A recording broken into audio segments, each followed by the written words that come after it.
The first 3 weeks of the eruption here in Hawaii, crazy things would happen in the middle of the night. A new fissure would open up and it would threaten a new neighborhood. Thousands of people were evacuated from their homes. I started the Hawaii Tracker Facebook group to help people understand what's going on and get their questions answered. Hey, how's it going? We're live. This is Fissure 20. We had hundreds of people all throughout the neighborhoods sending in videos, articles, and images. We spent a lot of time making sure the accurate information gets out. This is live. Still lava moving. They weren't just sharing a story, they were helping their neighbor. If a family was being evacuated, my group would just jump in and help out. It was huge. They were watching out for each other. Hello everybody, thank you for coming. Thank you for the support from everybody. As we go through this, we're growing closer together as a community. When tragedies like this strike, you really realize how much you need each other.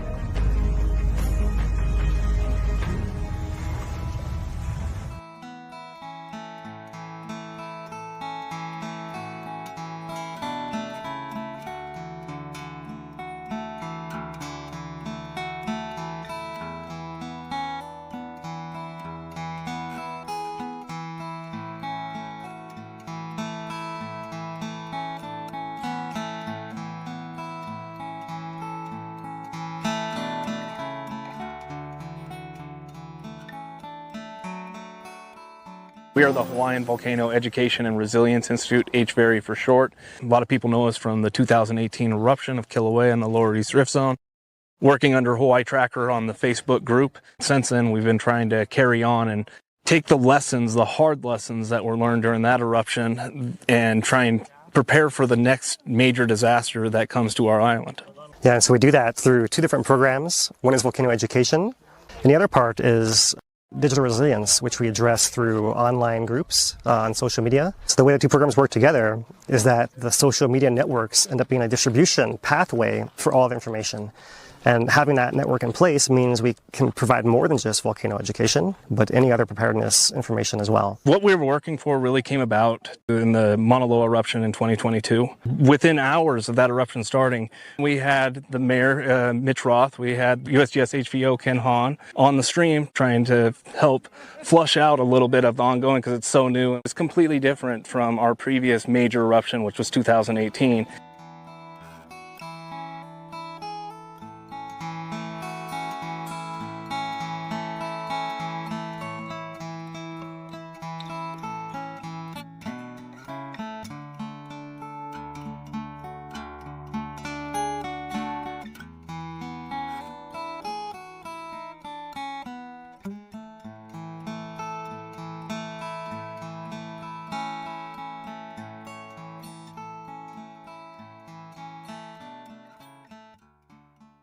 One of the things that Talmadge and I were talking about was how do we deal with social media? It was something we needed to figure out and get right. Our job is to get information to the public and make sure that the public get it as well as possible and as correctly as possible. When Philip and Dane started coming to you and live streaming the meetings, it was great because we were reaching more people than we normally would. So when the eruption actually happened, we had this relationship. The interviews we did during the eruption, the most fun ones were the ones with Philip and Dave because they were more relaxed and we knew we were getting to the local community and people were asking questions. So those were the best, I think. I just want to really give a shout out to those guys and how we worked as a team on this eruption. It really worked out well and we got to a lot of people we wouldn't have normally got.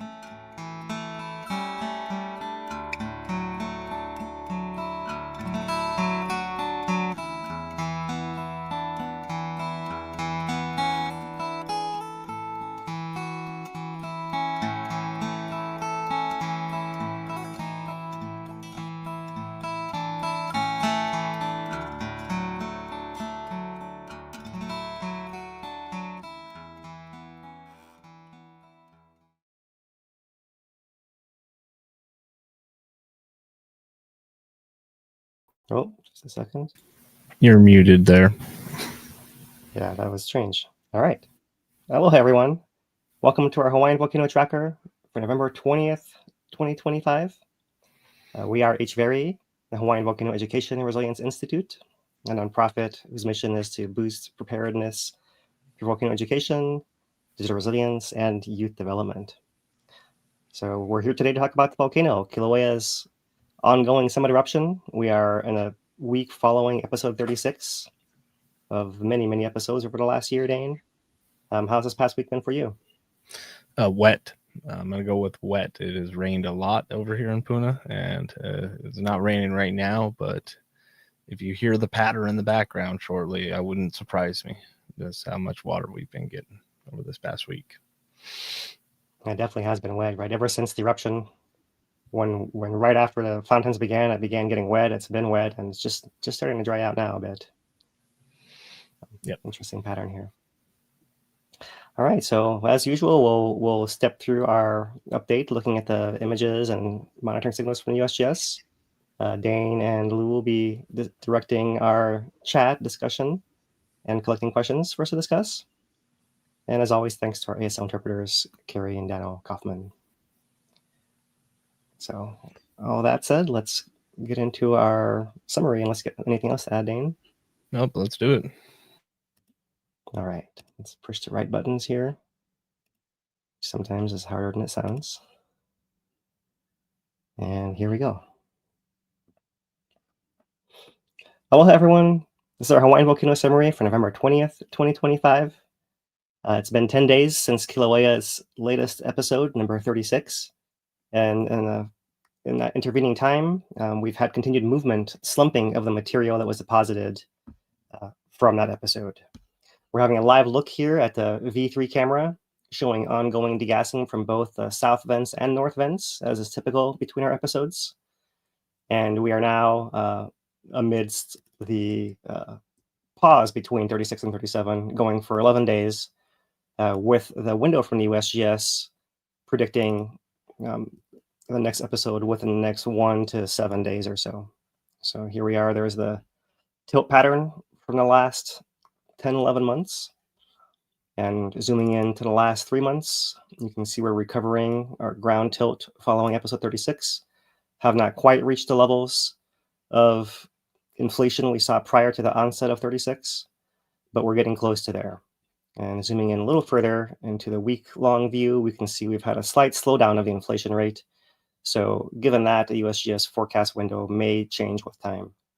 Also in this graph, you see the green line at Pu'o'o, the Middle East Rift Zone, showing deflation and no effect of the ongoing eruption, and so no increased threat to people on the Lower East Rift Zone. Here is the USGS update for today, showing that glow continues from both vents, with the window for episode 37 between November 21st and 26th there. All this activity has been happening within a summit caldera of Kaluapele at Kīlauea Summit, with the main hazards of continuing to be gas and tephra from the high fountains when they occur. So that said, current VOG forecast conditions have trade winds blowing the gas to the southwest, and depending on when our next episode comes, it may catch these same trade winds or catch weaker winds over the weekend. Currently, the volcano is putting out between 1,200 and 1,500 tons of sulfur dioxide each day, which is enough to disrupt people nearby, even if it's not the height of the volcanic emissions. It's still more than industrial factories on the mainland. And you can see here from our Purple Air Citizen Science Monitoring Network that there is some low-level impacts southwest of Kilauea Summit, but also wrapping into the South Kona area. You can see some high values around there. So looking at the flows of material following episode 36, you can see here the typical slumping of the cone in a foreground and in a background coming off the caldera wall. And that was present over the first few days following episode 36. But really, since the weekend, a more unusual thing that's happened is this deflation, sagging of the area right underneath the vents, which you can see dropping downwards here over the last several days. And as a result of that, we've had several glowing cracks open on the upslope regions and around the vents themselves. We'll have a different view here from the V1 camera, just at daytime views. You can see some of these cracks opening there and in here, as well as on the rim of the north vent. And as we said, these glow at night as well. So that's the most exciting activity in the past week. Otherwise, we still have ongoing earthquakes concentrated under the south flank and deeper under the Pahala region, fed from the hotspot, with fewer events around the summit and more dispersed as well. With our counts still down around the background levels, as we can relieve pressure through the ongoing episodes. And this has been the case ever since late December when this eruption began last year. The summit crater keeps expanding horizontally, while the rift zone is not showing any ill effects with no increased threat. So that's our Hawaiian volcano summary for this week. And we'll move on to our hazard update. Looking at the gas is the main thing between episodes here. And so I thought we would start by looking at the Mount project here. This is a satellite view capturing sulfur dioxide over the last 7 days here. So if I advance forward, 7 days ago, there was nothing on the image. On the 14th, we see a fairly cohesive plume blowing to the southwest here. So rising from Kīlauea summit and making it across the flank of Maunaloa right over here and continuing a straight line to the west. So pretty strong winds for that to happen. Coming forward to the 15th, we see just a collection of gas more localized around Kīlauea summit. And moving forward onto the southwest, in the last couple of days, we see more dispersed sulfur dioxide in the upper atmosphere here, with not as much being vented and visible on the ground from the satellite. So that's how it looked from the air. We can show you guys on the ground. And this is a KP camera on the south side of Maunaloa, looking down at Kīlauea. And you're going to see a lot of weather coming through here. Kīlauea does appear out of the weather throughout the week here. There it is, with low-level fumes blowing along the ground towards Ka'u. But you see what we're talking about up top here, about how the weather has been really persistently wet for much of this past week and just clearing up in recent days here, and not even for the full days. So that's the view from further away. Let's get a little bit closer. Look at the K2 camera. This is on a tower at Uekahuna, the overlook that had the Jagger Museum in the past. So from here, you can see lots of weather as well. And you can see the cloud rising and blowing off that direction. Never does it come towards the camera and obscure the view like we've seen in the past. So yeah, in summary there's continuing trade winds over the past week, keeping that gas away from people. And one final view of that from the S2 camera that's almost down in the crater, gets this ground level view of it. So we'll play that for you guys. You see the gas is always blowing to the left and throughout this entire week-long time lapse here. Just the daytime views, of course. So we can turn to the VMAP, VOG Measurement and Prediction Program from University of Hawaii at Manoa. And among other useful products, they have this VOG forecast dashboard. So here we have in green all the sulfur dioxide monitoring stations statewide. And you can see the forecasts given the current emission rates, which are lower level during this pause between episodes, as well as the current weather forecast, and see that the current projected dispersal of gas is here mostly to the southwest. See, there are some occasional ventures to the north, rising up Maunaloa summit. But you also see that they wrap around and get caught here in this part, on the southwest part of Maunaloa. This map is showing several things. Right now we're looking at the SO2, which is the pure gas emitted from the volcano. But over time, it reacts with water vapor in the atmosphere and the presence of sunlight and makes this SO4 component, which is more of the aerosol particles. And so those ones have a slightly longer life and are slightly further away from the source. And there, when we select this channel, we can see that there are more impacts here on the South Kona side of this more mature VOG, we'll call it. So that's the forecast currently from the VMAP forecast. And you can see this goes out about 24 hours or so. I thought I would throw in here today our forecast from Puna Weather, one of our sister groups. And today's forecast notes that there are moderate trade winds into Friday with our showers. However, it does note that there is a front making its way across the Northern Pacific Friday and beyond. And that may decrease our trade winds because of that ridge through the weekend. So depending on when we get our onset of our episode 37, if it happens to be during these weak winds, then there could be more impacts of the fog and the tephra in nearby areas around the volcano. Something to keep an eye on. Of course, forecasting weather is difficult, so just be aware that we are coming into winter with more variable winds, and that means likely increasing impacts over time here over the next few months whenever an episode does occur. More fog, more tephra, Pele's hairs in our gutters, all those things that people don't want to deal with, but are what comes with our epic eruption that's been going on for almost a year now.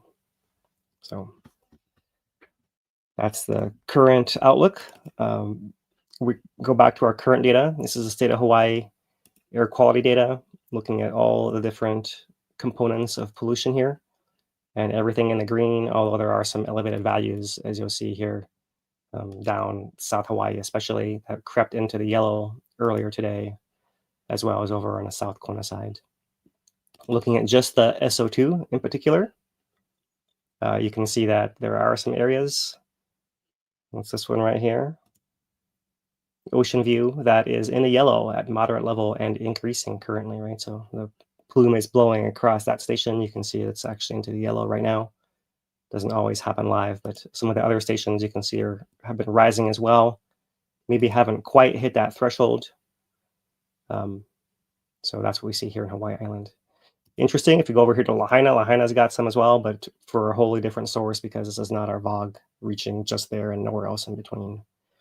Some of the context you have to take into account when you're reading this information.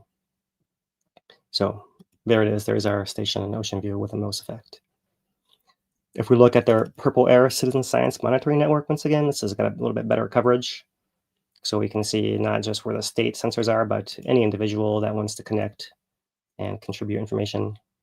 So similarly, down here in Ocean View, we have a yellow, this is Kahuku cross fence there.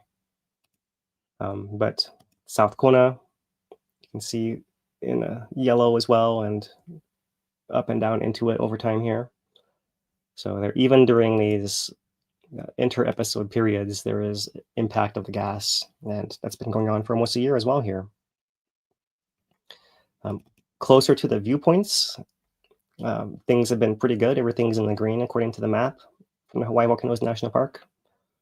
But if you look down here at the Kahuku unit further away, you do see that they are in a red and unhealthy in that location there, similar to Ocean View area there. So when the winds are blowing strong in that direction, the levels can suddenly spike. So everything is in the green here around the summit, except for Kahuku unit, SO2, where the trade winds are blowing it straight across, and it got to very unhealthy around 1 to 1:15 p.m., got to hazardous between 2 and 3 p.m., and it's come back down to just plain unhealthy around 3:30 or so. So you can see how this just happens to be one particular instrument measuring gas, but if your house happens to be in Ocean View, you probably have a similar pattern where at certain times you get it blasted with it directly at you, and then it gets down to nothing, and then get blasted with it again, may drop down to nothing, and back and forth depending on the shifts of the wind. And unfortunately, that's something those residents have had to live with for a while. But it is an impact we want to document here. So finally, coming to windy.com, this is also a satellite view, but tracking the accumulation of SO2 all around us, not just over the islands. And you can see that the changing winter weather pattern in the Pacific has made almost a little puddle of sulfur dioxide right around us. We have this little region just surrounding us, like a moat almost, a little veil here, and everything else is getting dispersed across. So this is something that gets replenished with every episode, putting on a new puff. And so here we are in between, just checking in to keep up with the story. So those are our volcanic hazards. We'll move on to our observations now, visual observations.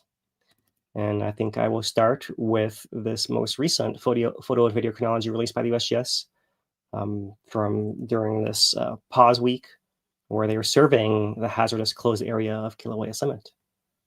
And so they have several pictures here. Here is a plastic road marker on the left side of the road. You can see they've got the split photograph. Here is the quote unquote road that's completely covered in all this material fallout from the fountains. And these composite plastic markers that are on the side of the road there, you were probably marking some hazard before all this was deposited. Maybe there was a little slope or something, right? What they're showing up here in the close-up is that this has actually been sheared off, like ripped, the top has been ripped off. It just shows you the force of the direct impact that must have hit it with some piece of tephra to rip it right off the top there. So if you're imagining what the force might be like under the fountains, this gives you some clue to that without having to risk your own self there. So that's one impact. And here's another one. This one is made of wood, this pole. And in this case, it didn't get knocked over by the impact, but the base of it was buried in this material that's all very hot still, cause it to smolder and burn through and then fall over. And so that's another hazard of being up there, or any living thing, a plant or tree or anything like that as well. Here's another photograph. This is taken from Crater Rim Drive. There's a edge of the road here at the bottom of the photograph. And you see old lava flows with all this dark tephra filling in all the gaps in between. It hasn't completely covered it. All the high spots are still exposed here. Many of the cracks are buried, but you see there's quite a lot of tephra in this area here in the foreground, and even more so in the background on this ridge. You can see here the shape of this growing cone, or pu'u as we call it in Hawaiian, right there. Here is the original edge of Kīlauea caldera, looks like, and it looks like you're piling all this material on top, making this new hill. And that's the near horizon here, and back behind her, that's Maunaloa's southeast slope in the back there. And the vents are down and over here, so you can imagine how when they shoot up, they're landing right along this edge, all around here, and spraying all across this field of view. So 36 episodes of tephra and cinder making that new hill.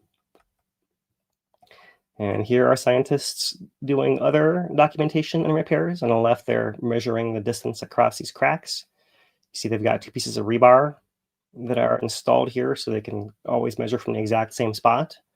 And the idea being, when this crack opens, these pieces of rebar get further apart. So when they measure it over time, they can see, oh, today it's a little further apart. And they can then track how much it's growing over what amount of time.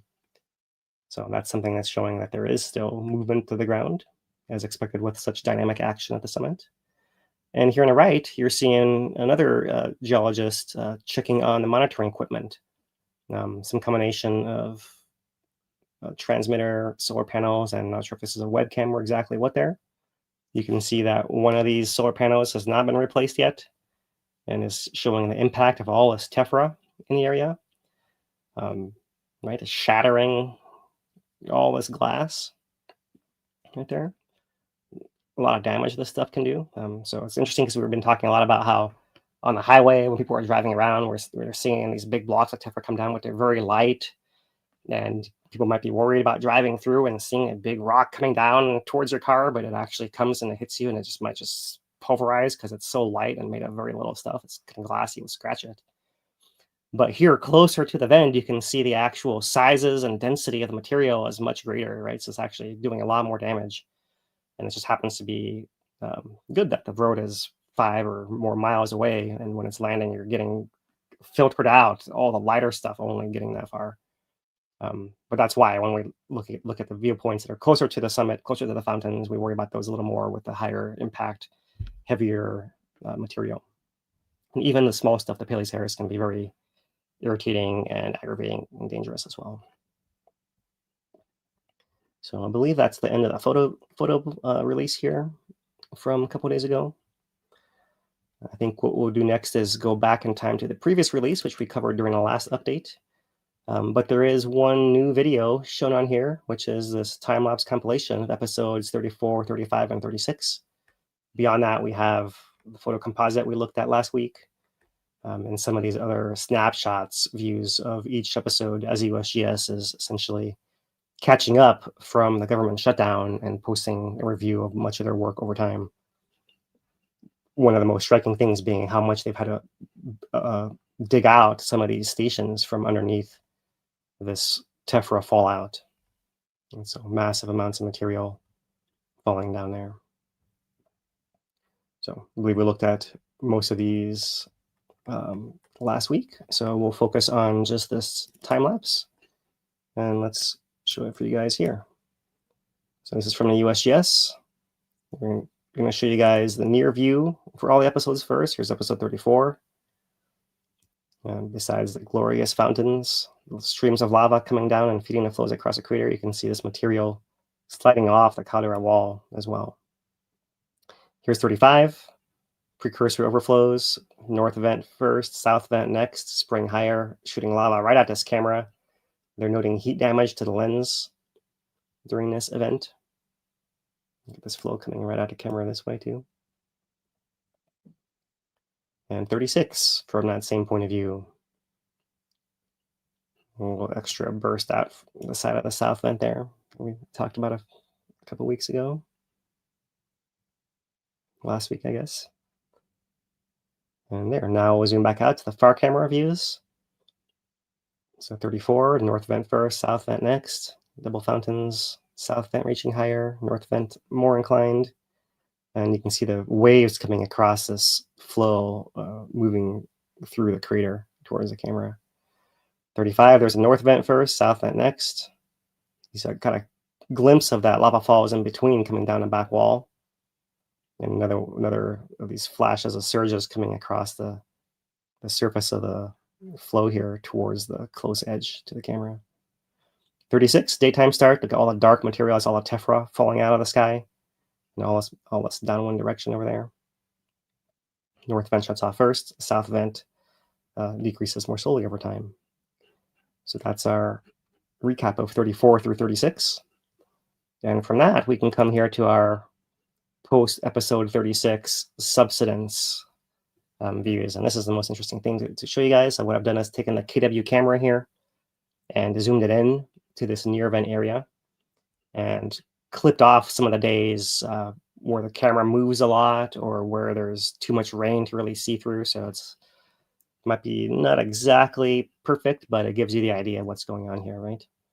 And so this actually starts back on the 10th, 10 days ago, the day after episode 36 ends, which is why you see at the start of this loop, this little movement of material in the foreground, the end of this channel that was fed by the north vent here. You see that, and also similarly in the background, you see like a lurch from all this flow. It goes all the way to there and all the way across there, right?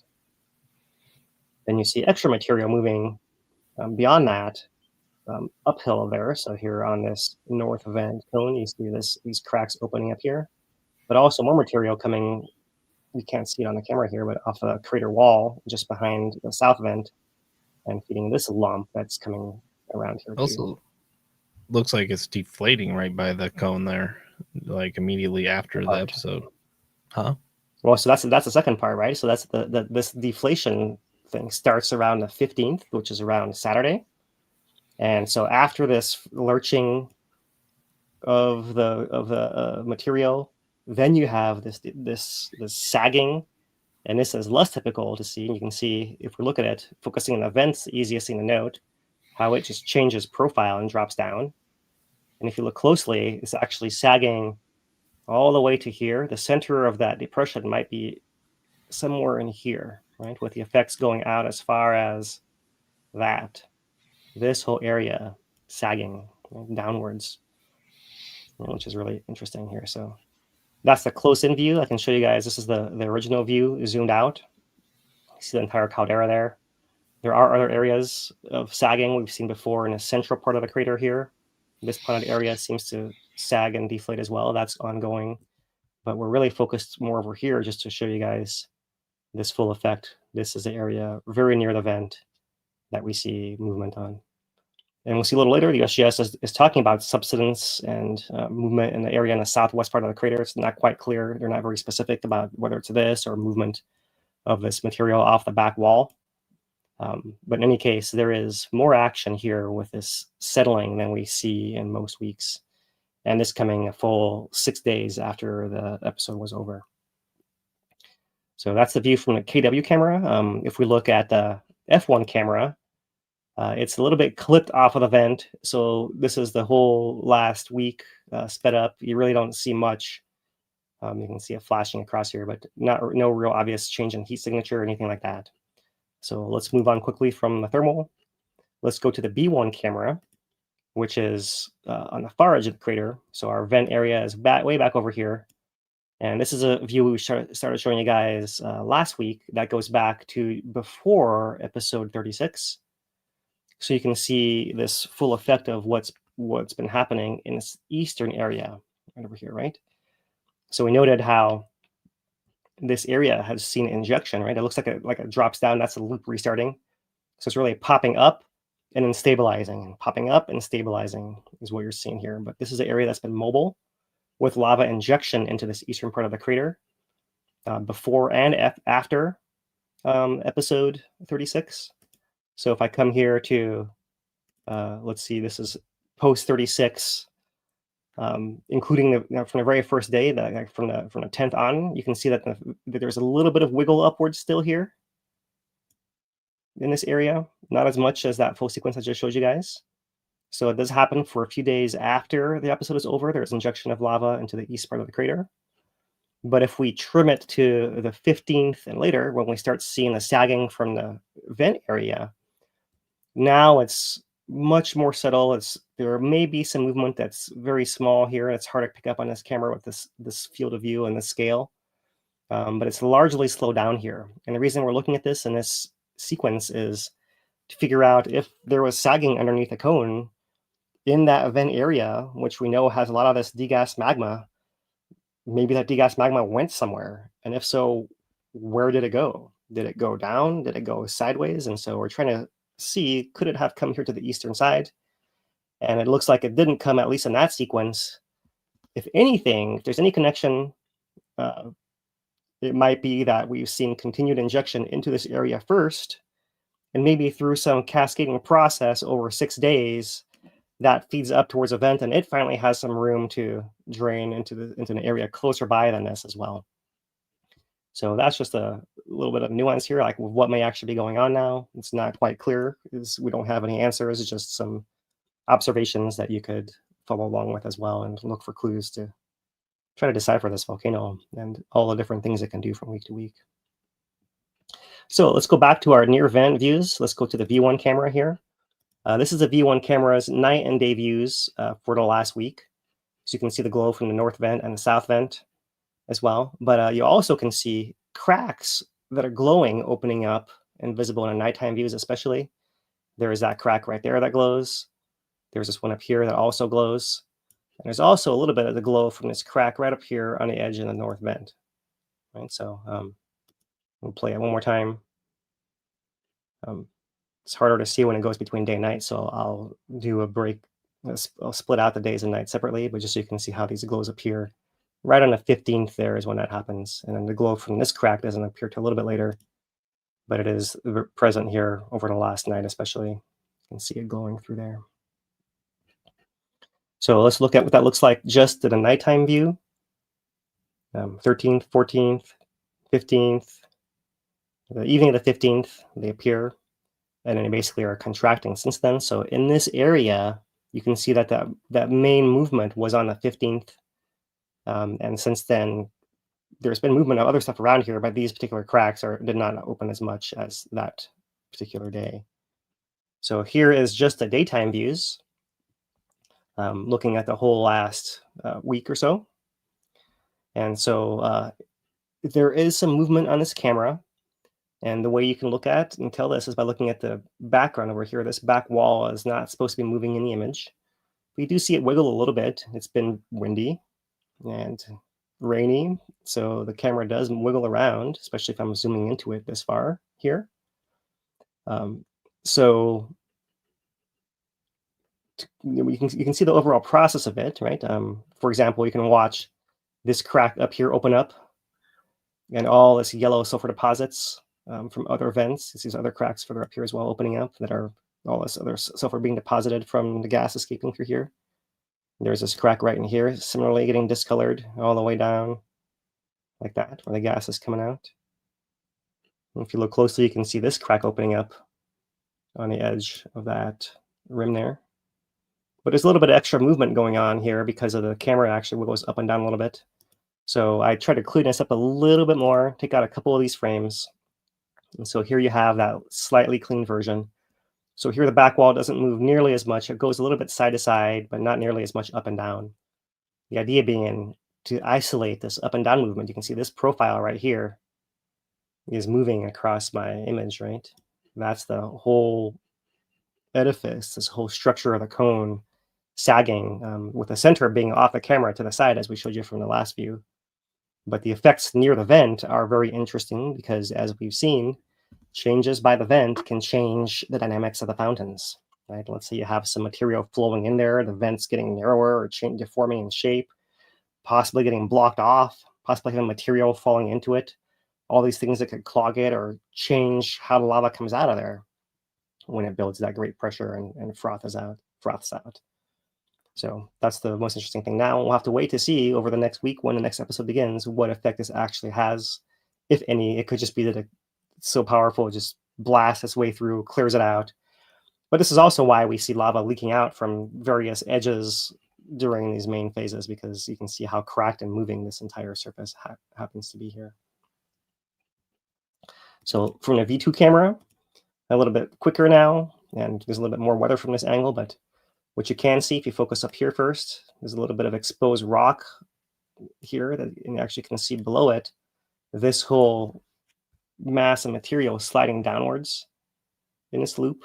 It's a little bit grainy, but you can see it's all moving downwards. That's the source of this slumping and feeding material on the backside of the south vent over there. So it's not clear to me. The USGS has referred to the subsidence of material on the southwest side of the crater. It's not clear to me whether they're talking about this. This is the actual southwest crater caldera edge, and so this may be what they're referring to. Is this is still happening even now? Today, continuing movement. It's not as many landslides and avalanches with we're not seeing the interior glowing showing as much, but there's still movement happening here. As well as you can see here, that little bit of a wiggle going downwards in the foreground here. And it's not as easy to see because of the direction of the camera is pointing. But if we come to the V3 camera and look at it from this direction, we can see here on the left, this material moving downwards still continuously over the last week. Let me zoom in on that to show you that to start. Hopefully you can see these blocks moving down. They jump back as it does loop, right? But you see that whole debris flow there. And then coming to the near vent area itself, you can see the sagging. You can see that the back wall is not sagging. So this profile here can be seen to drop down visibly. And not only that, but if I pan further right, you can see this whole area in here where we saw the center does appear to be moving even greater distances downhill, right? So it's not just one angle. We can see this happening from multiple perspectives here. And there it is, the near vent area. And right, the biggest likely culprit underneath here is that area that's the vent conduit feeding the north and south vents here. You imagine over 36 episodes, there's probably been some carving out of some area in there where the magma can be hosted before it is erupted outwards or on the way out. And so that area is what you'd suspect being affected by some kind of draining or redistribution of material. So pretty interesting, and we'll stop that there and just take a quick peek back into the V3 camera here. Degassing still more quietly. You can't see these things in real time. The V2 camera looking across the crater here and similarly views, you still can't see anything much happening. And finally, the V1 camera. Yeah, it's definitely a much clearer night here tonight. V1 camera, which has been having a little bit of lagging issues, but is looking good right now at the moment, showing what you see is that degassing. So tonight, as it gets dark, you can look for glow in these cracks all around here and here and here, and look for whether these patterns change. And look at this buildup of material here on this rim, yellows and some reds, even. Pretty fascinating. What else have you seen, Dane? I mean, the all that degassing really is adding up, and all of those color patterns up there. I mean, the yellows blend into the reds. It's pretty cool. Just looking at what we have on screen there, and all of that movement, that slumping down of all that material. Every time adds a little bit more and keeps it going. Yeah, exactly. Yeah. So yeah, and I was just trying to make that distinction. Like we've seen this stuff coming off the walls before and coming around and coming before, but we haven't so much seen it. What you noticed and pointed out, like that's actually dropping straight down near the vents and the vents themselves, and Right. that causing the cracking and this other motion on top of the stuff moving over it. So a little extra twist this week to keep us in our And gears. it lets me know, like, to me at least, it's like, okay, so that is a thin layer up there and it's all jelly inside, or a good amount of it, type of thing right there, where Right. it's able to like a displace some pancakes. fluid and drop down immediately, type of thing, to fill that void. It's got those layers of fluid in there that still allow that movement, right? Even and it Right. stays insulated. Depending how the thicker it gets, the more insulated it stays for longer. And Right. that stuff can be partially fluid still and allow that Squeeze out. that surface for things to slide down. Right. Yeah, pretty fascinating. And we know, of course, that even if it's not hot and putty-like, but it's become all the way solid, it can still be sliding down through the movement of gravity, all the stuff above it pushing it as well. Yep, pretty cool. So maybe let's bring in Lou and have his observations now. All right, I will well. step out and bring Lou in. Okay, Lou, Hey, how's it going? it's going great. I know All you right. can watch this closely all week, so love to hear what you've seen. Yeah, 10 days, right? 10 days we've been on this in between here. Yeah, just like what you talking about, all the glowing throughout the cracks and the typical in between activity that's been going on. However, this time around, we're back into quicker glow. We're into more glow on the south vent, and then simultaneous glows between the two. Where in the past, it's been one or the other, as well as the V2 camera. It's not really reliable because it's so far back. It's not zoomed in, but the V2 is actually, when it is clear, has been producing some pretty good shots from that distance. And I've actually seen some out there of people taking the shots from the volcano house at night. So let's drop up here and I will show you what I have on my board. Of course, a little bit. Let me just start this off with, we've been seeing some patterns in between episodes. Now, I don't know if the meteors are now a new pattern, but there was another one this week, and so there it goes right there. Just a quick shot. I had to put that in there. There's our glow, but the flames were back, and they were back on the 15th. So that was 5 days ago, and they were going pretty strong that night. It's the same day as a slump we saw. Same day, exactly. Yep. And there they are, the flames. Yeah, big flames too, because that wall, it's not an open vent that we are used to seeing in there from a distance. It's got that wall there. Here's another, just a quick shot of a slide. There are numerous slides, as we all know, with all that tephra on the walls. Slides are happening constantly. So an interesting thing about that last thing you're showing, combined with what Dan and I were just mentioning, right? Like we see all this extra gas deposits as well, through all these new cracks that have opened up. So whatever that slump happened on the 15th, it seems like one of the major effects is it changed the distribution of gas in the near surface, right? Mm-hmm. So we've seen the gas coming out the cracks, depositing around it. The cracks are glowing, but also gas causing flames all of a sudden, right? So that might be related as well, that the gas is concentrating that hydrogen over there on that particular north vent area. Mm-hmm. We're not seeing them on the south vent, only the north vent, and partly because of the distance we have on this V3 camera. But it'd be interesting if we could see them over on that south vent as well. So there's that little rock fall during the day. There's the first spattering that was on the 19th. Well, there was some just little shots here and there, but this was actually a good one that we picked up on. This is my night crew, the volunteers that help us out at night and watch for all these different observations. This was one of them they picked up on. So we are the 19th here. So what do we, that is 9 days out, and we have spatter at 5 days out. We had flames, and we're 10 days in between on the pause right now. So we're a little ahead of schedule, I think, from the 22 days we were looking at, or the 16 even before. Even though the forecast, the window opens tomorrow for what USGS HVO has put out there, they do have it extended through the early part of next week as well. Yeah. So here's some shots. Yeah. Exactly. This is a shot from Janice. Janice hangs out here and was up there today. See her all week. As a matter of fact, you know her as Lava Girl on YouTube, but she is Janice Norman on Facebook as well as on our Discord. She got some nice shots while she was cruising around up there. Yeah, hard to get shots with this weather, right?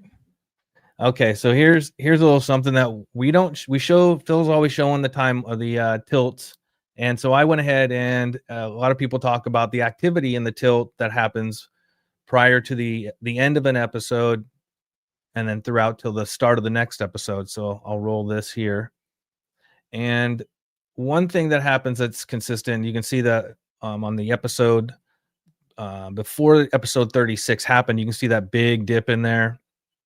Then we see them constantly.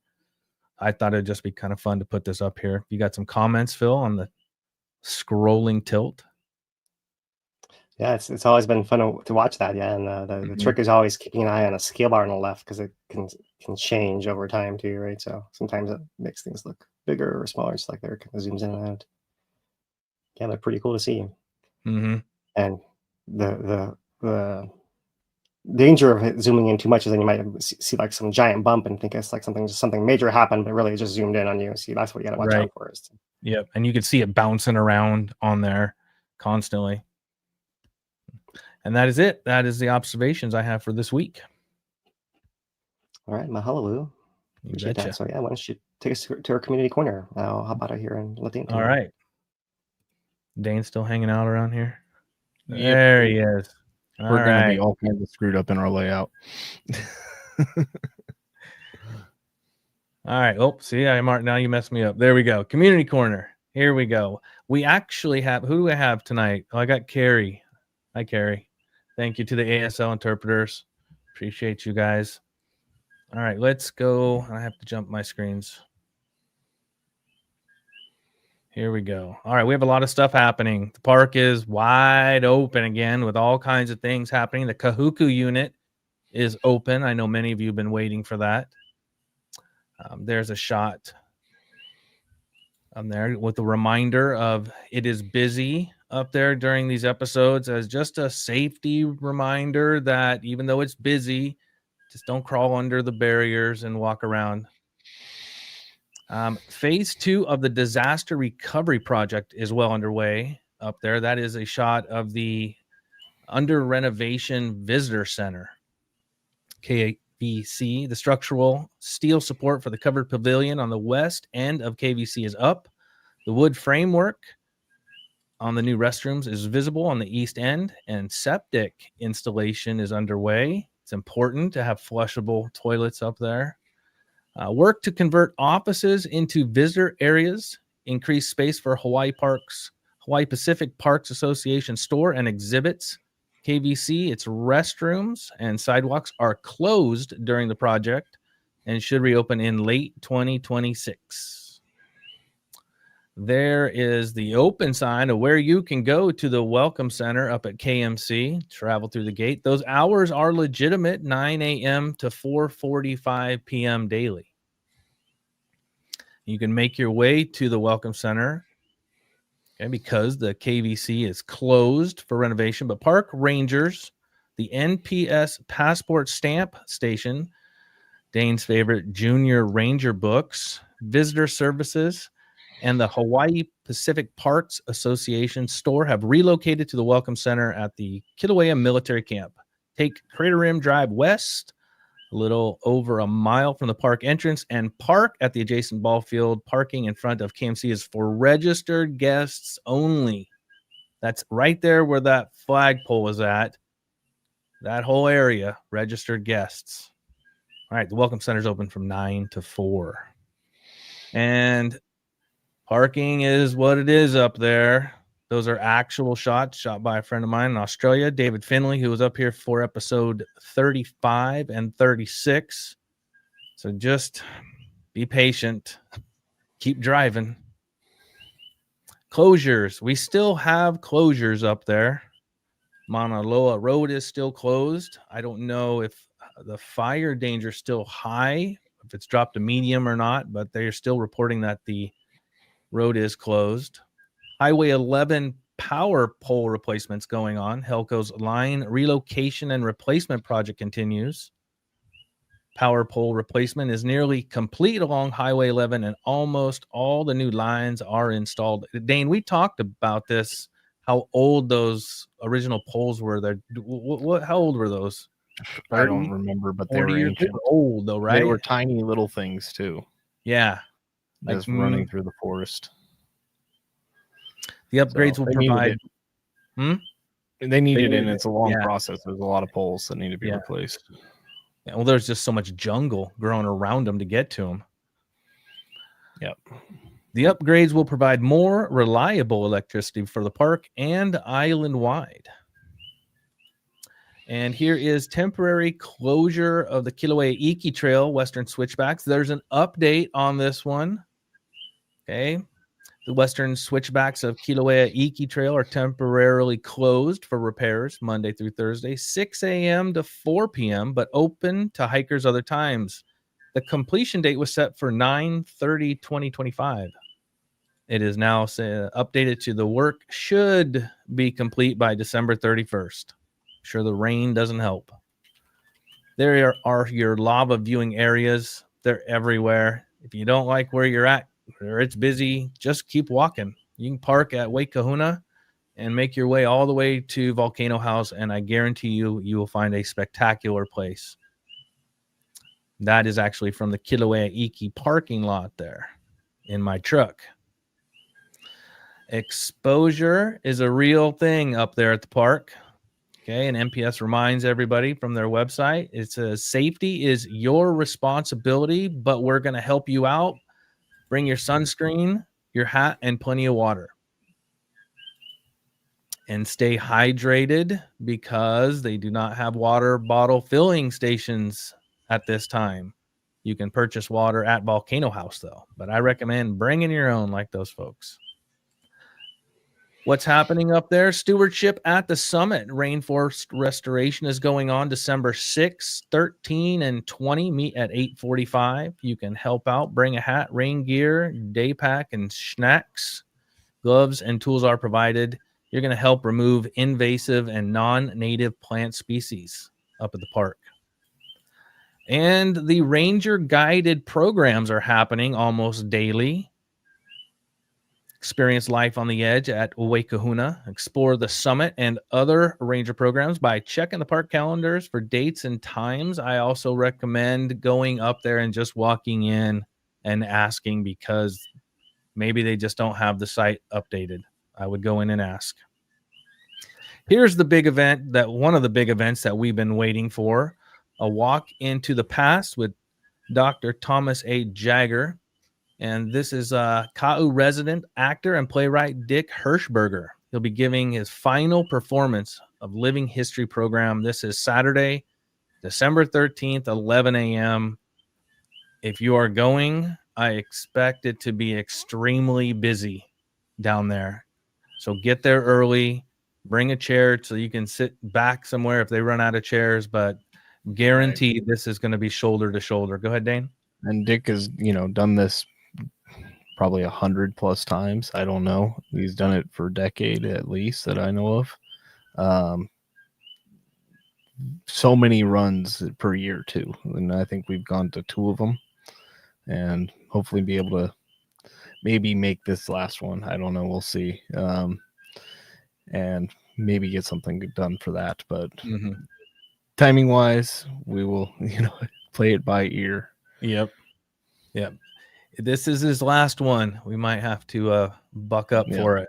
This is a good one. So enjoy this. If you go, say hi to us. If you bump into us, just be patient down there. It's going to be I guarantee it'll be packed. Plan the day at Kahuku. It's finally back open again, and it's nice. Yep. Keaukaha Community Schools is conducting tsunami evacuation exercise tomorrow morning. This was really great to see. Dane sent this to me a little while ago to put up here, and we've been waiting for more tsunami education to really get around the islands, and this was good to see. This exercise begins at 9. Go ahead, Dane. Yeah, I was just gonna say you were right on point, but it's also not just for residents, this one.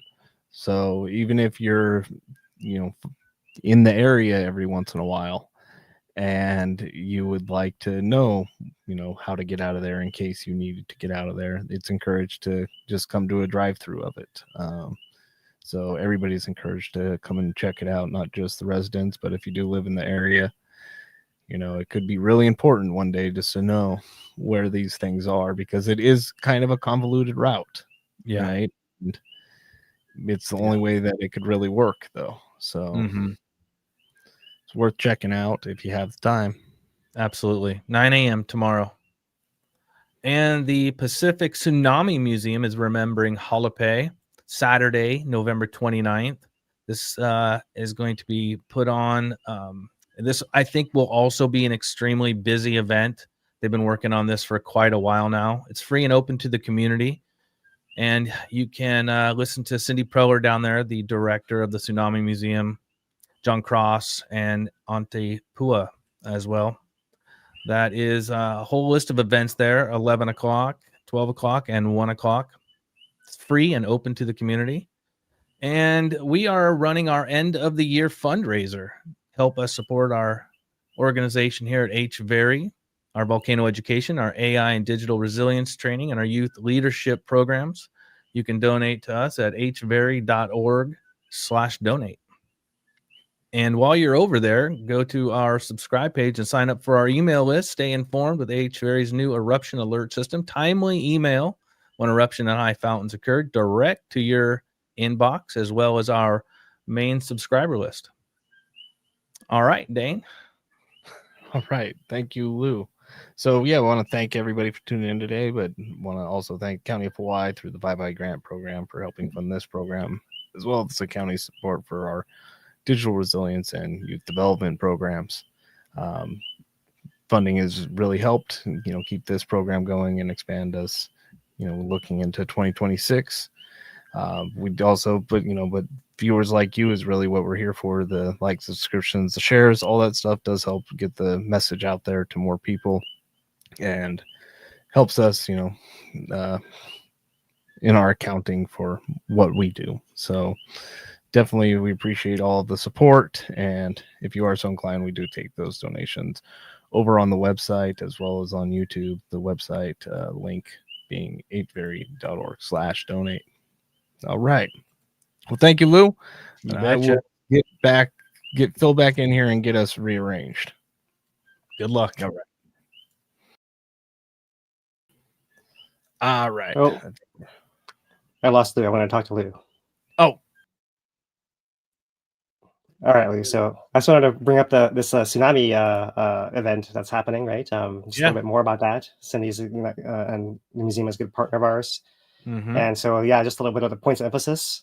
She's talking about local tsunamis, which we've talked about before, are the more dangerous ones. Any earthquake that happens locally, what do you do? There's not going to be time for a warning or a radio alert or anything like that. You got to know what to do.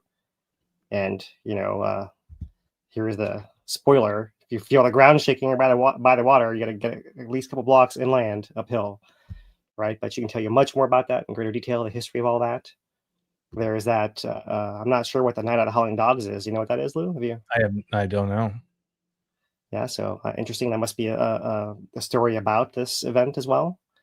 Auntie Pua, that's Jackie Pualani Johnson, right? Living history performance adapted from first-person interviews. That's going to be a brand new thing.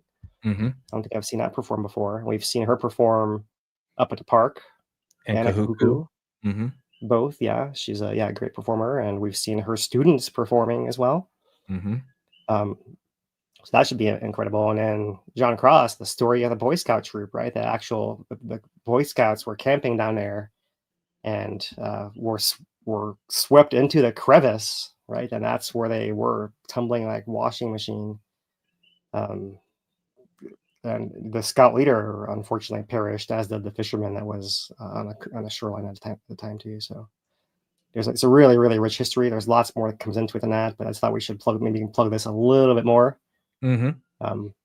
Yep. We will update everybody next week. I'll have a little bit more information on that because I'm curious myself, and maybe I'll talk to Cindy in the next couple days and see what's going on with this Night of the Howling Dogs. That sounds great. I look forward to that follow up. Yeah. Right on. Thanks, Lou. You betcha.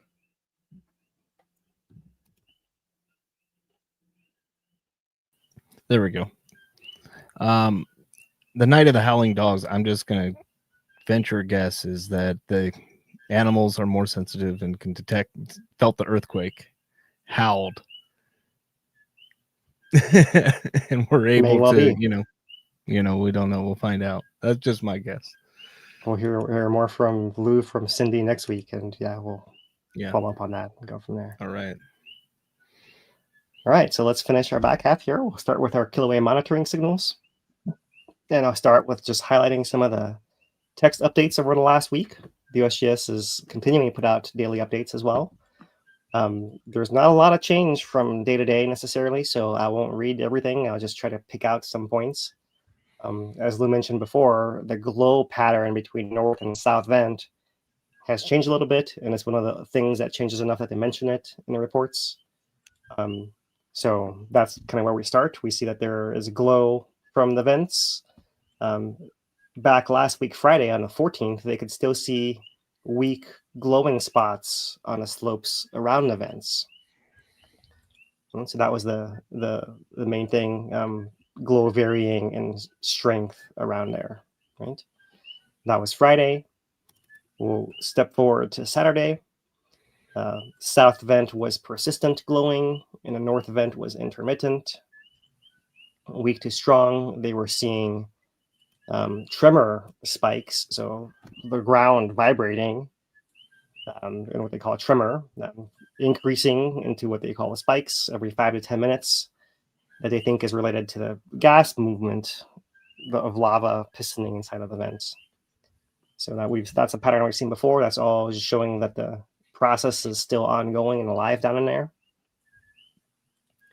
Come forward here to the Sunday update, the 16th. We don't have any mention yet of any of this settling or slumping activity that we noted on our videos yet.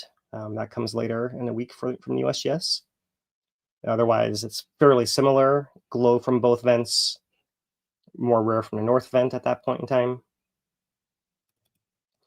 By Monday, most of the glow from the south vent, tremor spikes continuing, and intermittent glows.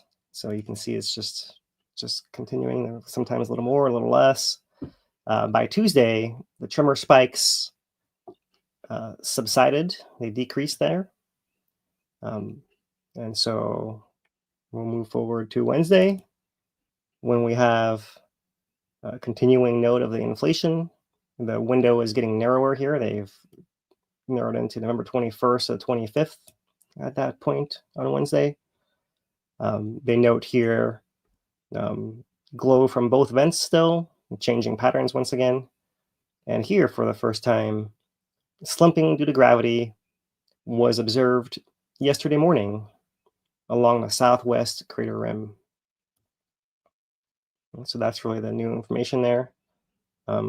Yesterday morning, that would be on the 18th they're noting there. So it's not quite clear what changed on the 18th from the videos that we've looked at here, but that's the one that made it into the update. And also not clear if this southwest crater rim is the edge of the caldera, or if it's the edge of the north vent that's cracking also. I don't know, or the vents themselves. It wasn't really clear to me. Maybe we'll get more clarification through further updates in the future. But that's what we see noted there, is that slumping due to gravity. And then coming to today's update, they note slumping due to gravity was observed earlier this week along the southwest crater rim. They note that tremor has become continuous since early Tuesday morning. Just a slight change, but also still showing the process is ongoing in the vent. And inflation slowing in the last 24 hours. Right, so that's what could really affect this forecast window. They're saying it's the 21st to 26th. If you look in more detail in their analysis, they'll say that it's more likely between the 22nd and 25th within there, but that may change as the inflation rates vary, in particular if it stays slow like this, right? And not only that, we've seen previous episodes have hours to days of precursory overflows of degassed magma from an event. And so we haven't seen any overflows yet. And once we do, then the question is, what will the pattern be? Will it be this long extended days and days and days, or last time it was over a week from the first overflow to the fountains? Or will we have these very quick onsets like we've also had, where it might spill over and then within half an hour, the whole thing is shooting upwards? And we'll have to wait and see and how it fits in the pattern. And from that, try to understand what's happening deeper in the volcano. So once we see the first overflows, and we'll see, right now we expect it within the next week, but it's not out of the realm of possibility that the inflation rate stays flat and a week from now we're still waiting. That's also something that happened the previous time. So we'll see. It's interesting is to note is we have this updated timeline from the USGS where they've backfilled the missing episodes that occurred during the government shutdown through here. And so from this, I can update our graphs and just show you guys quickly our updated graphs. And the most interesting one I'm referring to now is just the pause lengths. So here in orange is our not yet over pause of 37. We're 11 days right here. Right? And so with this forecast of it being in the next 1 to 7 days, puts it in this range somewhere in here, which is more similar to this 16 day period that Lou is referring to here, that we had many of our recent episodes lasting that long. But you can see there are a couple that only lasted 10 days, 12 days as well. And of course, the most recent one that went for 22 days in between vigorous activity. So we'll see. We'll see what she does. We can update the fountain heights. There's been some slight refinement, something slightly moved down, slightly moved up a little bit, but here are the most recent values and how the graph actually appears for episodes 33, 34, 35, 36, right there. With our record being almost 1,500 feet during episode 35 so far. And our volume's adjusted by very small amounts as well. So here's their pattern. It still looks pretty similar on this plot as we've seen recently. So finally, the discharge rates with more precise volumes, we can get better rates as well. And there you see the pattern where it actually went down a little bit for 35, but 36 was the highest rate of output of lava of the entire almost year-long eruption so far. So those are updated graphs. Moving on with our monitoring signals, we can come to the Mounts project once again, and using their satellite captures, look at this INSAR, which is the change of the ground surface measured by radar. So our most recent image for that looks like this. And these can be very psychedelic, but also hard to understand unless you've seen them before. And so what you look for is these centers of activity. And so I'll point out, we know our center of activity is right here, because we've seen this be the center of the bullseye up and down for many cycles already. And what we're seeing is this pattern of going towards the center of the bullseye. It goes green to red to blue. So if we start at green, we go through red to get back to blue, which means that this color band is coming towards the radar. So this ground is lifting up in this area centered around here. And you can measure how many times from blue to blue would be one full cycle of 2.8 centimeters distance between there. That's kind of how this works. But we're more interested in the actual pattern rather than the absolute values. So we can see the volcano is refilling, and it's centered around here and broadening its bulge around to here, more or less. We can also see through this speckled area all through here. That is the areas of this technique that don't have any cohesion. This is usually where the ground is moving in a very chaotic fashion. And so let me rewind one image ago. This one that I'm showing you now is a previous one, was captured on the 12th and goes back to the 6th. So this spans the episode 36 deflation. So here's our bullseye. In this case, we go from blue to red to green. So from blue to red to green away from the satellite. This was where the ground sank when episode 36 occurred. Bullseye right through here. And here is a fallout zone of the tephra that blew downwind. Right, so we're seeing reverse direction. Oops, reverse direction here. Inflate in the bullseye, and this fallout zone getting remobilized by the weather, wind, perhaps the rain, and it looks like it's not just through here, but this area further up here as well, showing some of that movement too, that incoherent, chaotic movement. So the volcano is refilling. We can tell that not just from the satellite, but from all of our other ground instruments as well.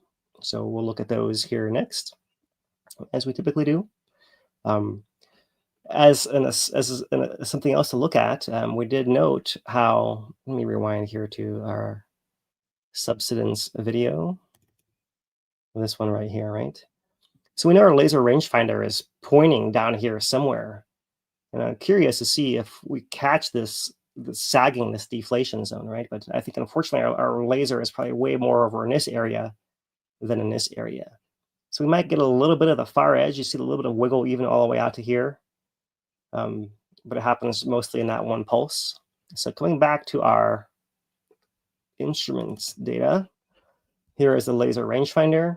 I think that change happened really near the vents around the 15th or so, but that effect of sagging and spreading outwards took a little bit longer. So it's hard to see what's going on exactly right through here, but we have this baseline of distance to the laser to the ground, and we have some variations with the daily cycles here as well. But if anything, maybe I can convince you that this level stepped down right there, and so maybe that pulse came through, if anywhere right there in the middle of the day of the 18th, came across this laser pointing area and dropped it down by very little, maybe 5 centimeters or something like that, a couple inches or so. That's the little amount on a far edge. So near the middle, it must have gone down massive amounts, like by several meters, by several yards. We just don't have the actual data of how much that was right here. But the ground tilt sensors at Wikahuna, you can see there's continuing ground inflation with a slowdown here in the last 24 hours. And at Pu'o'o, you're seeing this long-term decrease, deflationary pattern with no magma going in there. Now, remember, ground tilt is affected by anything that moves the ground. And with all the weather we've had recently, this is not something that's unusual because Pu'o'o is more on the rainy, wet side than the summit, that we sometimes see these deviations that are often caused by rainfall. And so when you see this, when we talk about the weather being intense like it's been in the last couple of weeks, and you see signals like this, especially in this rainforest area, then you have to be a little suspicious. That's a little been a bit of my thing for a while, to be suspicious of these signals, right? And talk about the rain and the tilt. And so not quite clear exactly what's going on, but it looks like it's most likely rainfall signals to me based on the pattern we've seen recently. And the fact that I'm only, as a crow flies, 5 miles from there, and I've felt that rain, experienced it myself too. So earthquakes, you can see here that the earthquakes per day count varies a little bit, but not a huge amount. Our long-term background is about 30 per day. So on that scale, we're really below background most of the time. This red line is picking up how often earthquakes are occurring and how they're building energy over time or releasing energy over time. And you can see it's actually a little bit more steady. Many times we see this be flat and see it steps up as big earthquakes occur. So what you're seeing is a more steady occurrence of smaller events happening across this entire week. And if we look at the depth versus time profile, so this is the same information here. Earthquakes over the last week. Here we're seeing how many per day, and here we're seeing how many per day, but plotted by depth over time. So all of these would be added into that column up there, and et cetera, right? So the steady increase of earthquakes that we see seems to be happening across the entire plot. It's happening both in the blue zone, in the deep Pahala, where, especially over the last several days, it's been remarkably steady. A little bit more pulsing before that. And this upper band, which is the shallower part of the volcano, has also been fairly steady, a little bit more clustered. But these events all very similar size. And when we come to the map down here, you can see that most of these events are under the south flank. As you can see, it's showing a slightly different pattern of quaking right there. So as we know, the volcano is building pressure and the south flank is moving, and all this has to adjust every episode as well. And we're looking for any indication of how that will manifest, what will change, and in what pattern. So that's why we're looking at these earthquakes right here.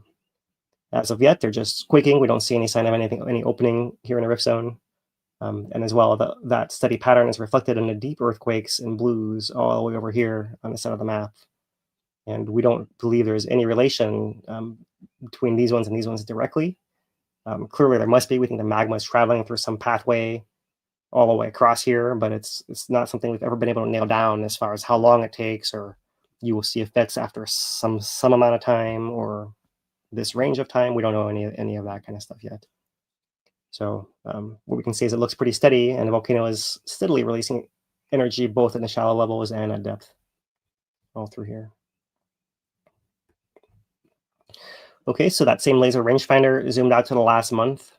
So here you see that more steady decline. Yeah, it's normal to see the lava just sagging naturally as it's losing gas in the days following an episode. And final step down, you can't really see it here. It might have been from there to there kind of thing that we were looking at earlier. And we haven't seen that right here in the last month on this laser. But we have seen in previous months how we've seen pieces of cone sliding by the laser where it seems like the ground actually rises up and then sags again. It's really this wave of earth sliding past where this laser is pointing and continuing its ride along with the material, which is really amazing to think about, right there. The hill is moving past the land, across the landscape here.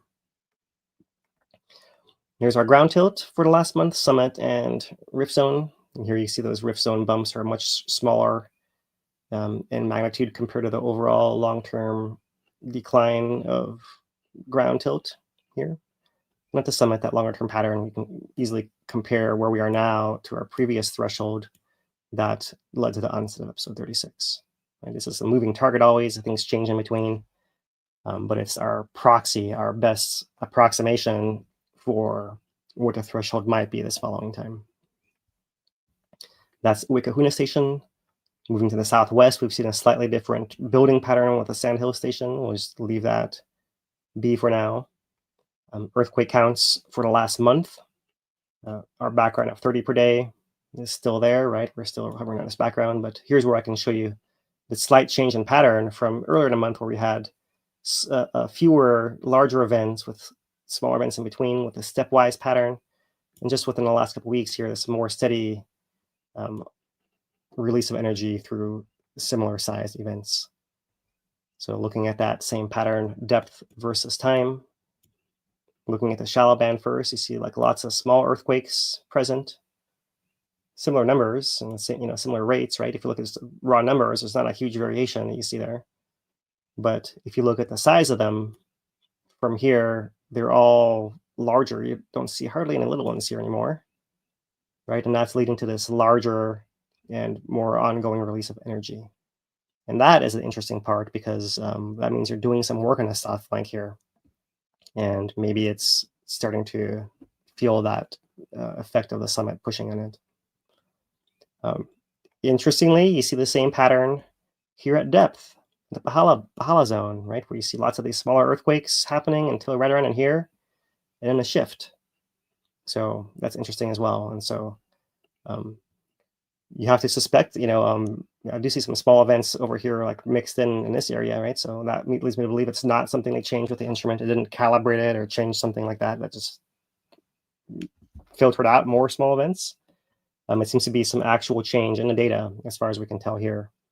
So that is interesting. The feeder zone activating more steadily and continuously, and same at the surface with this change right around the 7th or 8th of November, right through here.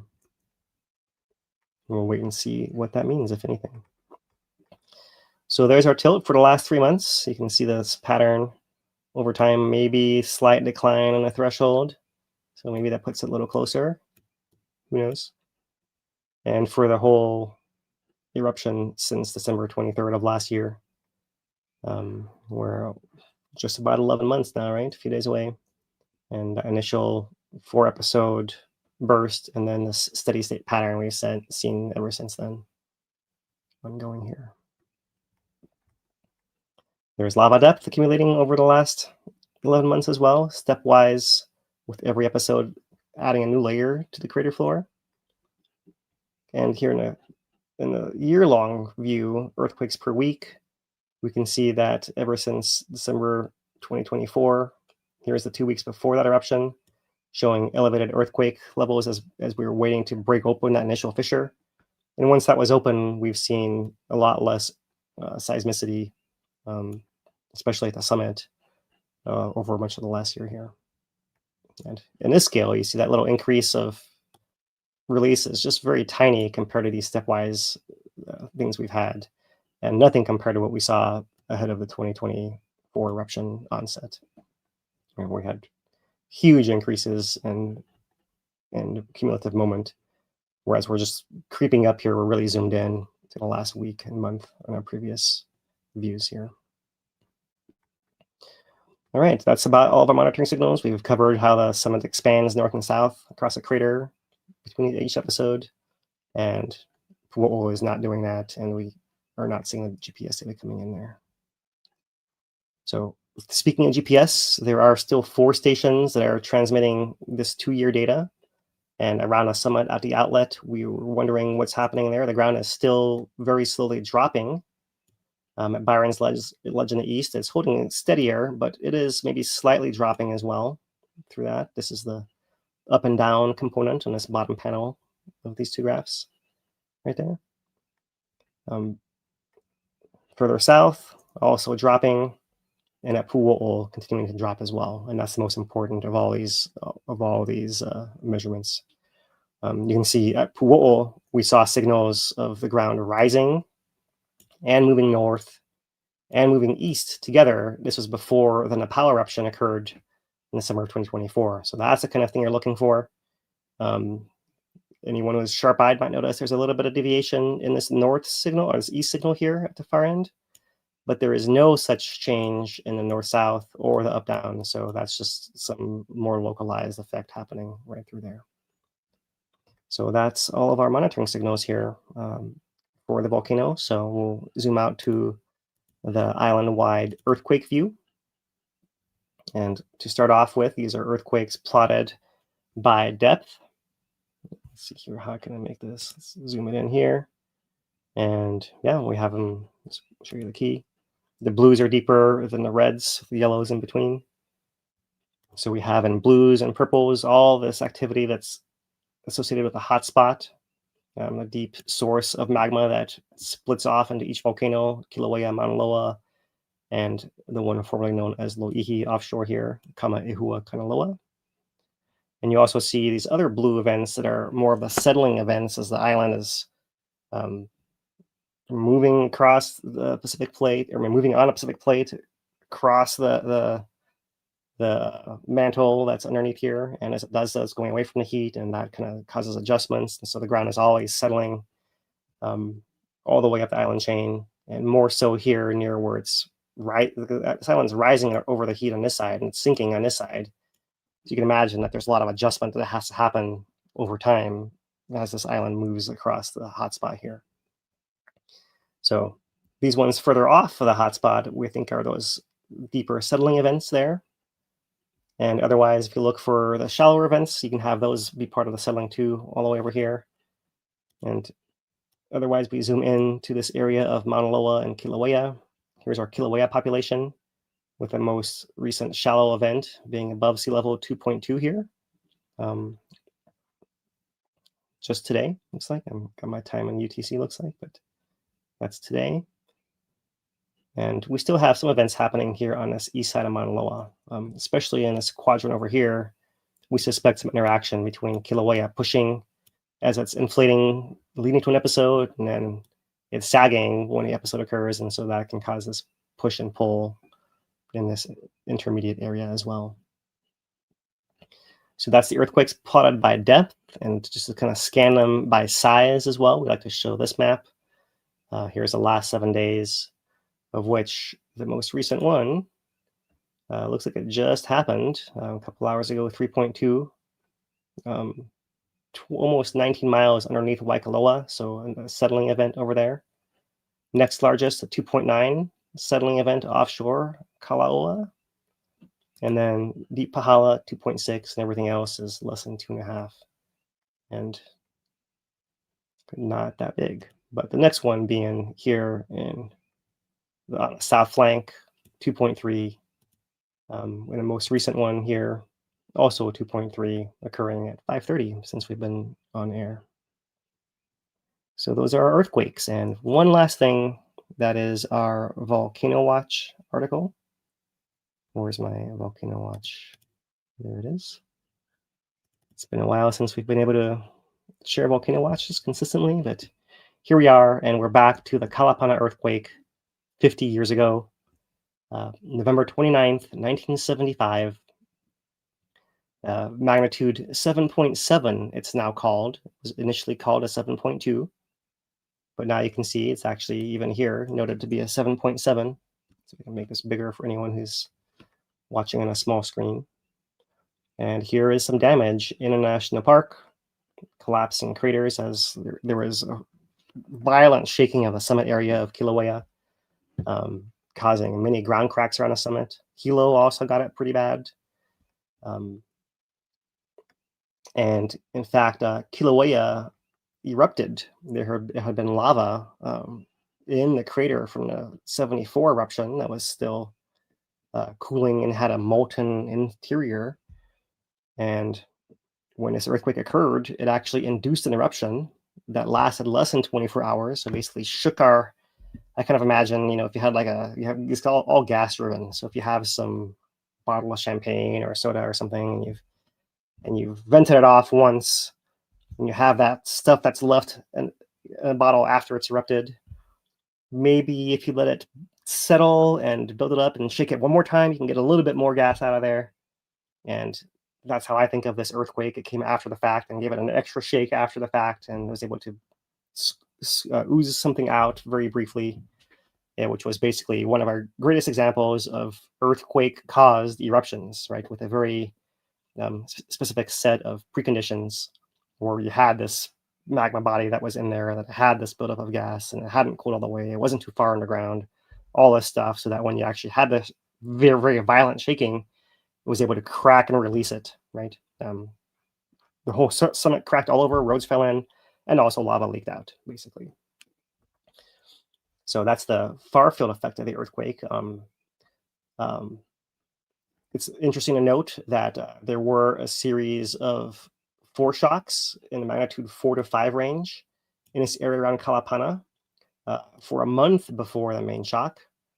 However, the day of, just an hour before, there was a magnitude 5.7, 3:36 a.m., followed by 4:48 a.m., the magnitude 7.7.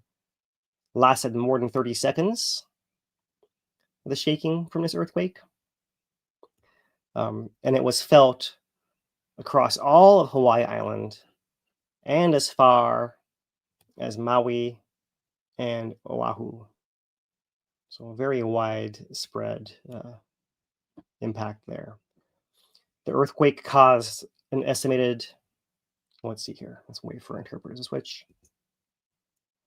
So damage, the earthquake caused an estimated $2.7 million in damage, mostly in Hilo. Right, and the kinds of damage that they experienced were cracks in the roads, broken water pipes, walls, toppled chimneys, collapsed water tanks. That's a giant pain right there. Rock walls, fences, broken windows, and stuff on the shelves falling and breaking. Right, so a lot of damage of just the impact, stuff shaking for one of our record events here on the Hilo side, especially. But more damaging than the earthquake was a fatal tsunami that swept the island shore shortly afterwards. This is what we're talking about, are locally generated tsunamis being the most dangerous, as this is exactly the scenario that was faced here in November of '75. Campers at Halape, which is a campground on the south coast of Hawaiian Volcanoes National Park, in the backcountry, you have to hike in. They were awakened by the shaking and by rock falls from the pali, the cliffside above, that were triggered by the earthquake. So they hear the shaking, they hear the rock falls. There is a report of survivor accounts here. I won't go into it here today, maybe next week when we're talking more about it and looking at the anniversary coming up. The campers recognized the tsunami could follow the earthquake. They saw the ocean noticeably rising and quickly fled for higher ground. But the water overtook them is how fast this locally generated tsunami came. Most of the campers were swept into a crack, like one of these ground cracks that you see on a coastal plain, where the lava kind of buckles up and makes these pretty big cracks sometimes. They're not very deep, but it can be wide at the top and skinnier towards the bottom there, so you can kind of get wedged in there. And so they were swept in there, most of the campers, and these are actually most of the young campers, the actual Boy Scouts themselves. One described the several waves as feeling like being inside a washing machine there. The water receded about 10 minutes after the earthquake. So they had to endure that for 10 minutes, the water coming in and out. You'll see a little bit more about why that is the case here in just a few seconds. But one camper, this is a fisherman, I believe, was swept out, never found. Another was drowned or battered to death by the waves. That was the scout leader, I believe, and also a doctor, professionally a doctor, scout leader, and on the weekends, saved his troop, but did not survive himself. 7 others were hospitalized afterwards. So the tsunami itself was also a thing, right? This is one of these double hazard events we talked about, linked events. Giant earthquake followed by a big tsunami that follows immediately afterwards. The tsunami wrapped around the island of Hawaii with waves that damaged docks and piers, stranded and sunk boats, demolished homes and businesses in Pulu'u, and flooded Ali'i Drive in Kona. The highest wave reached an estimated 48 feet, 14.5 meters above the shoreline east of Halape, leaving a line of vegetation, rocks, and other debris. So huge impact there, right? I don't know if anyone goes to Punaluu and sees the ruins of the old resort that's down there, destroyed by this tsunami. In total, it caused an estimated $1.4 million damages for the tsunami. So a total of over $4 million damages for the earthquake and tsunami combined in the currency of 50 years ago, right? So this is interesting here. Let me skip over the image for just a second. Something to add, Dan? No, I was just gonna say, these locally generated tsunamis, Kalapana being one, but we've had smaller ones in our time, and more recently, like 2018, 6.9 in Hilo Bay did have some tsunami activity. Small, yes, right, but we just like highlighting the big ones because as of recently, it almost feels like we've been getting a bunch of smaller stuff, right, either locally or abroad. Yeah, that's really the challenge of tsunami education and tsunami warning, is that if you don't have one for a long time, it kind of fades from memory, and you don't have your grandma or your mom and dad telling you about what they lived through. And so then the real fear is that there's complacency built in the younger generation that doesn't have that firsthand account, which is why we keep talking about these old tsunamis and emphasizing survivor accounts and telling the stories, because these were really impactful, intense events that should provoke us to take action and be prepared and take things seriously, right? And it's kind of, that's the challenge, right? Is it hasn't happened in so long. We had 46 and 60 pretty close together impacting Hilo before we had this event in 75 that came through as well. So really, you can imagine that era right there that's a lot. Several decades of almost every decade there was something going on. 1960 as well, Alaska. So yeah, it's pretty interesting here. Yeah, as they talk about in the article here, the waves arrived in Hilo just 20 minutes after the earthquake occurred, much quicker than the one we saw recently from, for example, in July 2025 with an 8.8 from Alaska that came after 5 hours, right? We had time to all evacuate and get in traffic jams and all that. That's not going to be the case with a locally generated tsunami, right? It's one of these cases where if you can't get out of there, you leave your car and you get uphill yourself.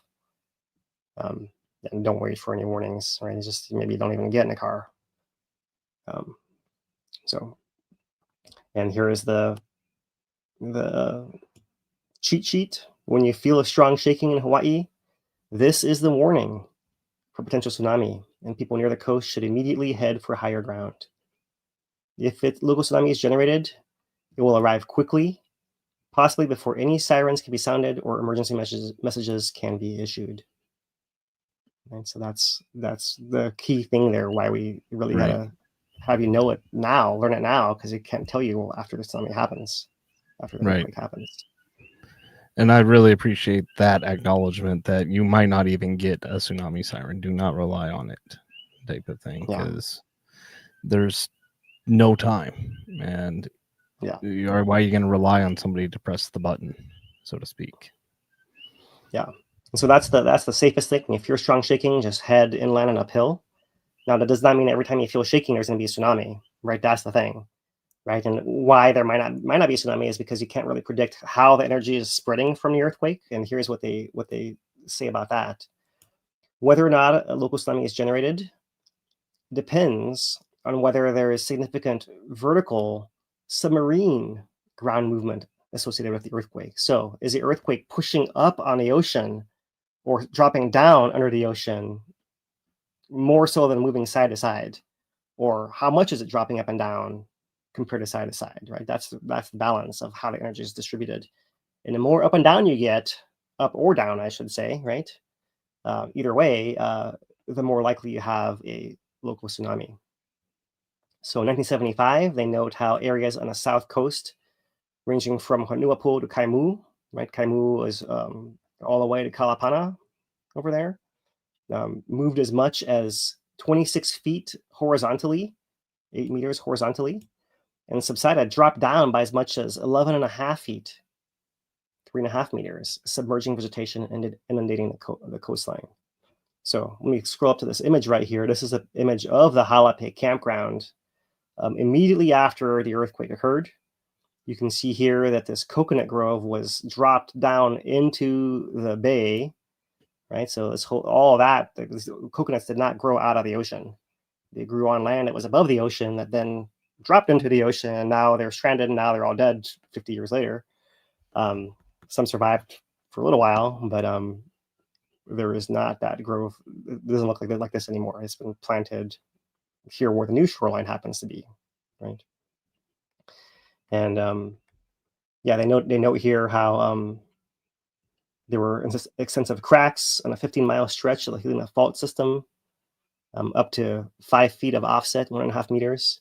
It's not mentioned in this article, but we've heard from guys like Ikaika or Frank Ikaika down in Kalapana how that earthquake broke a lot of the coastal shelf of the entire coastline all the way to Pohoiki, and how they actually found burials. They found like lava tubes would be exposed, and they'd find burials in there, sometimes full canoes buried with people, which they then went and sealed back up because they're not supposed to be exposed like that. It was the earthquake that took off the back wall of it, so to speak. But so that just goes to show how widespread the effect actually was from the shaking of this event. Right? So they note here, Kīlauea had been at a high level of inflation in November 75. The earthquake triggered a small volume and brief eruption. The eruption began less than an hour after the earthquake and was over within 24 hours. So they link it more to the inflation level here, and I'll have to look into that a little bit more. I do know that there was also the lava erupted wasn't necessarily fresh, but it seemed like it was repurposed from 74. So I'll have to follow up on that at some point. And so that is the volcano watch from this week, and we spend a little more time on it because it's really important to focus on these tsunami that can teach us things without us having to live and die through them ourselves as well. Right? That's what we're trying to avoid here. Learn from the past, and that's really the key of geology and why we do all this nonprofit work is to improve preparedness for all geologic events, volcano-centric, but all the things that surround it as well, earthquakes, tsunamis.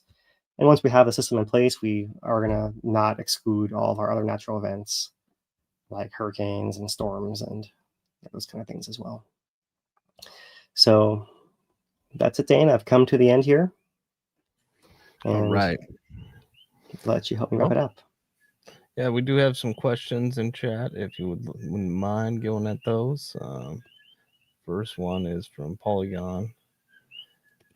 Asks, I have a question about Maunaloa. Appears Maunaloa has recovered everything lost in the GPS since 2022. Is it possible she erupts in the next couple of years? Couple of years, sure. Yeah, that's a pretty big window, right? I mean, I think we haven't seen enough ramp up yet to think that we're going to get there. So it would have to ramp up a lot in the next year, we'll say, for us to get it in the next couple of years. Yeah. And so, yeah, it's interesting that you note that, Polygon viewer.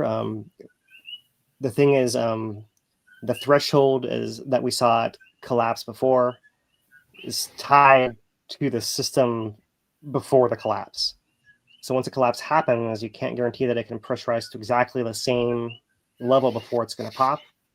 It's not fully an elastic system where it doesn't snap exactly back to where it was, right? So it could be that you have extra cracks, extra movement, and so it can pressurize to a higher level, to a broader extension than before, which is how the mountain grows over time, right? Not so much always by erupting over top and flowing out, but from spreading and filling internally as well. There's a lot of that happens, which is also the normal, right? So we're seeing that happening. We're not seeing lots of earthquakes. We're not seeing any increase in gas, earthquakes especially, right? We do see signs of magma coming in, and I suspect possibly some small tilt signals at the summit as well from magma injection, but not enough earthquakes to really show that any kind of pressure within there, and nothing like what we saw before the 2022 eruption, where it was really insane amounts of earthquakes, right? We looked at the map for like 1 week and we couldn't even see the background of the map. There were so many earthquakes on there. It was really intense. Yeah, so absolutely possible in the next couple of years, but I'd have to see something ramp up before I would really believe it at this point, is how I'll put it. All right. We did have a couple donations come through. Want to highlight those real quick. Raven with a $10 donation. Yeah. Finally came through. Appreciate that. Wow. And then there was I thought I had another one. Is Philip with a $20 donation over on hveri.org/donate. If you are so inclined, we are again doing our donation drive to wrap up 2025. So we appreciate all that support there. Oh, one more, a $50 donation from Catherine. All right. Appreciate that. Appreciate all the support. Thank you, Lou. All right. So Victoria asks, I don't know if we know this exactly, how far apart are the two vents from each other? Well, that's a good question. We'd have to do some estimation on that. Yeah, I don't really know. We've heard before that the vent diameter of the hole itself might have been, 50 feet or something, 30 to 50 feet, 10, 15 meters, something like that. I was thinking a football field or two. I mean, so I would guess, 100 meters or 100 yards, more or less. Right. Between them. But it's hard to tell with a camera perspective, really, right? Right. Ballparkish, yeah. It might be 200, might be 150. Right. But that's the range of our guess, yeah. Right. And let's do one more. We have one from Raven here. Appreciate the donation there. Says, I'm wondering if the lava tube / drain is present as seen in earlier episodes. And if two, if it's possibly collapsing, if possible, we've had something to do with the vent area sagging down. Yeah, that's a great observation and question, Raven, and curiosity. I'll call it, because I have that same curiosity of what's actually happening. And so to recap, we have seen, so here's that wider view of that sagging, right? And we were looking at the vent area sagging over here, but we've also seen longer term this area over here be the one that's sagging, and we've suspected there might be a lava tube that feeds off underneath the crust in that direction from here, and that might be why this one sags so much. So maybe there's further connections from here to here, and this stuff could move off in that direction. So I mean, I don't know if I'd think of it as the tube collapsing as much, because the space in the tube itself is limited compared to the actual magma that could move through that space, right? You can move much more magma through an area than the area volume itself. And so that's what I wonder about, whether actually the stuff moved that way, because it could also have gone down, somewhere down below, right? If something is moving and opening, we know that this far crater is moving away from the camera. This one's moving towards the camera. And so you might open some space down there somewhere that maybe this stuff could leak down into there. This vent came from a fissure originally, which was a crack that lava found to push its way through. Did that crack open a little more through some movement, some fashion? If that were the case, then maybe it can hold more magma. That stuff higher up could sink down. These are all just possibilities for you to consider and discuss. I don't have the answer, but it is a curiosity for sure. Yeah, like what the role might be of this possible tube over here on this side, which is why I was earlier leading straight into like, are we seeing any injection of lava this far and all the way over here? Right? Does it go all the way across? And it's not quite clear it does right now, but maybe if during the episode lava was shooting out, it was also injecting all the way to bulge this area over here, that over time that material kept moving and draining and worked its way to eventually cause more space at the head of the system and cause it to sag. I'm not sure. I'm very curious about that as well.